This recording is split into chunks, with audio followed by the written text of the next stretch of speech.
Halo guys, selamat datang di podcast kami yang akan membahas mengenai seluk-beluk PIK-R bersama Kak Fahri selaku Duta Genre DIY dan pengurus PIK-R Kabupaten Sleman. Mungkin kalian bertanya-tanya nih tentang PIK-R itu apa, tugasnya, entah benefitnya. Nah, kita bahas di podcast kita kali ini. Langsung saja ke pertanyaan pertama. Sebenarnya apa sih PIK-R tuh? Oke, halo teman-teman semuanya. Ya, jadi kita akan ngobrolin tentang PIK-R. Jadi sebenarnya di PIK-R ini kita tak lepas dari kata genre dan BKKBN. Kita kenali dulu BKKBN itu apa. BKKBN itu singkatan dari Badan Kependudukan dan Keluarga Berencana Nasional, yaitu badan pemerintah yang dia itu khusus mengurus tentang kependudukan yang ada di Indonesia. Nah, sedangkan salah satu program BKKBN itu namanya Genre atau Generasi Berencana. Nah, program ini itu adalah program untuk remaja, agar remaja itu punya rencana untuk kedepannya gitu. Nah, agar program ini dapat berjalan dengan lancar, dibentuklah yang namanya PIK-R, yaitu Pusat Informasi dan Konseling Remaja. Nah, PIK-R ini itu biasanya ada di SMP, SMA, desa, dusun, kecamatan, kabupaten di seluruh Indonesia. Singkatnya mungkin seperti itu. Oh, kayak gitu ya mas. Terus berarti kan PIK-R tuh organisasinya besar ya? Berarti banyak kegiatan-kegiatannya dong. Contohnya kegiatannya apa? Nah, PIK-R ini bisa dibilang ada di seluruh Indonesia ya. Dan kegiatan-kegiatannya itu pertama, karena namanya Pusat Informasi dan Konseling Remaja, kita ini diminta untuk menjadi tempat konseling bagi teman-teman sebaya kita.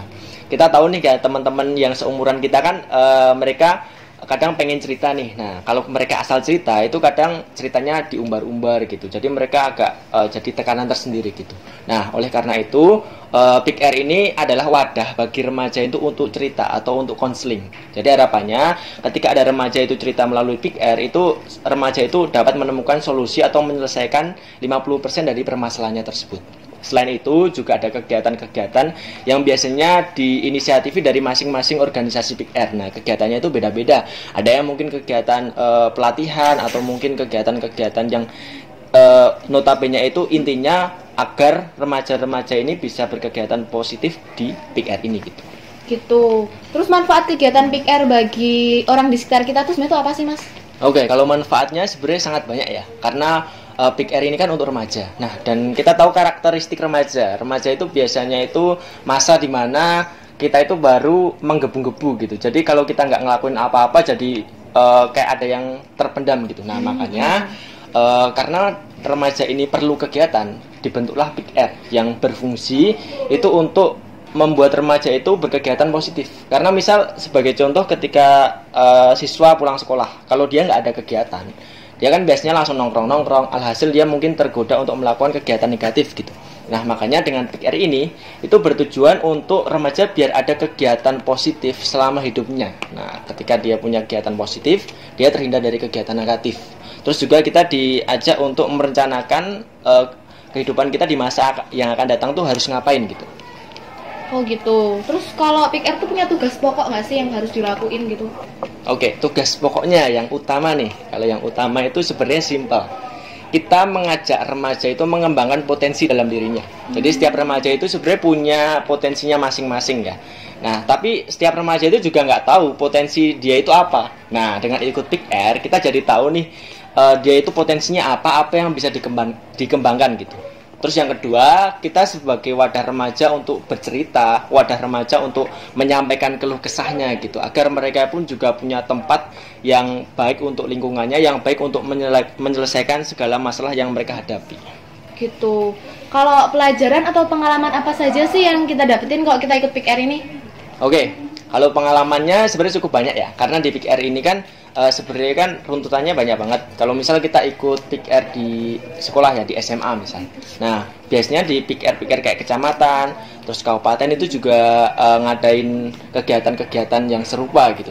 Jadi kita bisa ikut kegiatan-kegiatan yang bisa diadain oleh kecamatan maupun di kabupaten yang ada di wilayah kita gitu. Nah, dengan ikut kegiatan ini gitu kan kita bisa menambah relasi yang pertama kan. Dengan ikut PIK-R relasi kita bertambah, kita juga bisa sharing pengalaman di masing-masing tempat seperti apa gitu kan. Selain itu juga di PIK-R ada kompetisi-kompetisi seperti misal ada lomba pidato, ada lomba membuat poster, bahkan ada yang namanya lomba duta genre. Nah, duta genre ini kan juga ajang yang bisa menuntut kita untuk ke sampai tingkat nasional bertemu teman-teman se-Indonesia. Jadi itu sih mungkin yang serunya ikut PIK-R tuh kayak gitu. gitu. Berarti di sekitar kita tuh ternyata ada banyak organisasi PIK-R yang ada ya, Mas? Ada banyak. Oke. Kalau contoh sekolahnya tuh ada di mana aja ya? Kalau PIK-R ya. Kalau di Kecamatan Prambanan ya, kita ngomongin Kecamatan Prambanan. Jadi di Kecamatan Prambanan sendiri ada yang namanya PIK-R Jonggrang. Nah, itu PIK-R yang ada di kecamatannya. Nah, terus di bawah kecamatan kan ada desa, dusun, sama sekolah.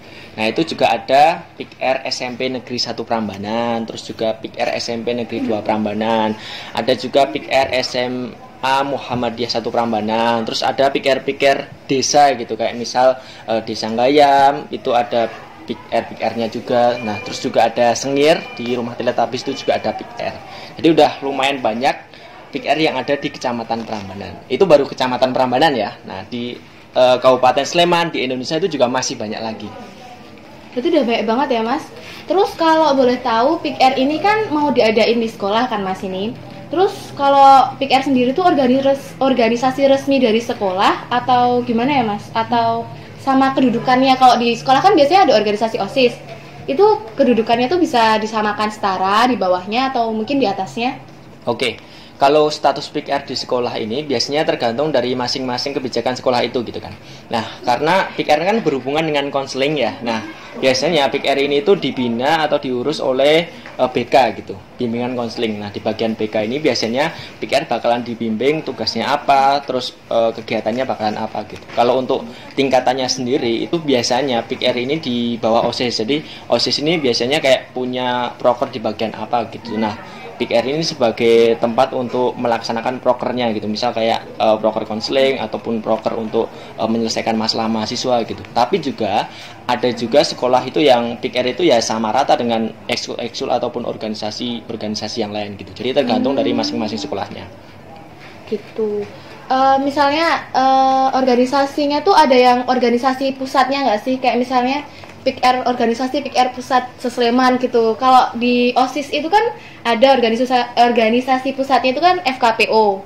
Tapi kalau PIK-R itu mungkin ada nggak sih?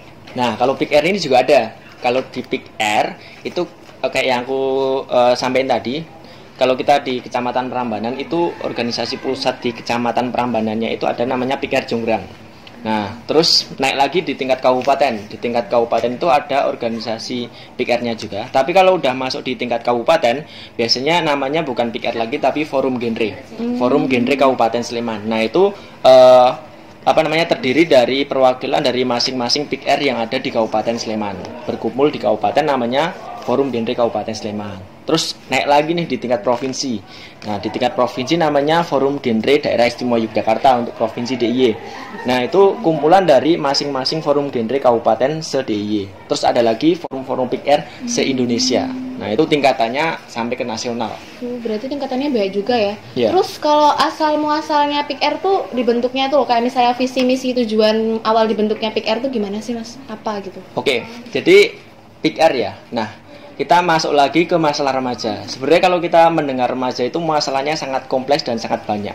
Tapi di PIK-R ini kita mempunyai visi dan misi, yaitu untuk mencegah atau mengenolkan. Nah, yang di PIK-R kan ada yang namanya salam genre ya. Salam genre itu bentuknya satu jari berbentuk 0 dan 3 jari berdiri. Nah, mungkin ada di logo salam genre kalau teman-teman searching di Google. Nah, itu maknanya atau visinya itu kita mengajak untuk remaja agar menghindari pertama seks pranikah, yang kedua nikah dini, yang ketiga nafzah. Nah, jadi dari sekian banyak masalah remaja di PIK-R ini kita mengkerucutkan menjadi 3 masalah utama yang harus kita hindari. Nah, dengan visi misi utama tersebut kita mempunyai berbagai macam tujuan, yaitu untuk mengadakan kegiatan-kegiatan yang dapat membuat manfaat bagi remaja. Selain itu juga kita mengajak remaja itu gimana sih caranya memplanning masa depan agar mereka itu terhindar dari 3 masalah tersebut gitu. Oh, terus PIK-R sendiri tuh bergerak di bidang apa sih, Mas? Nah, kalau di bidangnya sendiri kita lebih ke bagian kesehatan, tapi kesehatan lebih ke secara mental gitu. Nah, jadi kan ada yang namanya pusat informasi dan konseling remaja. Nah, konseling kan kita mengajak remaja atau menerima remaja itu untuk bercerita. Nah, dari situ kita itu bisa membuat remaja itu sehat secara mentalnya gitu. Selain itu juga di PIK-R ini kan juga wadah untuk remaja berkegiatan gitu. Jadi agar remaja itu biar dia itu nggak terjerumus di pergaulan bebas, makanya perlu mereka itu punya kegiatan di Big R. Oh, oke Mas. Berarti kan tadi Masnya bilang organisasi Big R ini tuh udah ada di desa, udah ada di kecamatan, kabupaten, sekolah, bahkan nasional. Berarti semua orang bisa ikut Big R ya? Ya, jadi kalau sebenarnya di BKKBN kan ada batasan umur untuk genre itu, untuk remaja itu yaitu 10 sampai 24 tahun dan belum menikah. Nah, itu biasanya orang-orang yang bisa ikut Big R. Baik dia SMP, SMA maupun udah kuliah maupun udah kerja, itu bisa ikut Big R asalkan umurnya masih 10 sampai 24 tahun dan belum menikah. Oh, gitu. Oke, sekarang kita ada dari penghujung podcast. Ada satu pertanyaan yang mau aku tanyain sama Masnya nih. Sebenarnya tuh kenapa kita harus ikut organisasi Big R ini sendiri? Oke, jadi gini, mungkin teman-teman di sini punya ikut organisasi banyak ya di luar sana. Ada yang misal kayak OSIS atau mungkin ekskul lain gitu. Nah, kalau Big R sendiri, kalau menurut saya di sini itu kita diajak untuk mengembangkan potensi diri kita dan merencanakan masa depan gitu kan.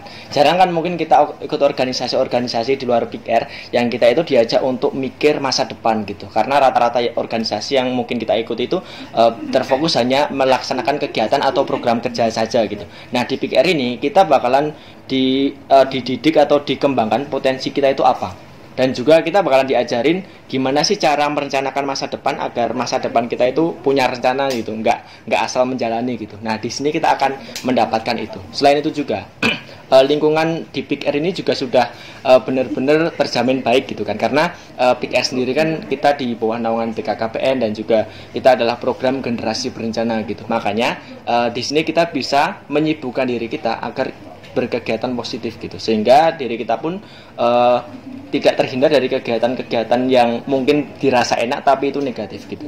Mungkin itu sih kenapa aku sampai sekarang ini juga masih aktif di Big R walaupun udah kuliah juga kan. Dan juga harapannya teman-teman di sini pun juga bisa gabung Big R, karena Big R ini saya yakin bisa menjadi wadah teman-teman untuk merencanakan diri kalian tuh di masa depan mau jadi apa gitu.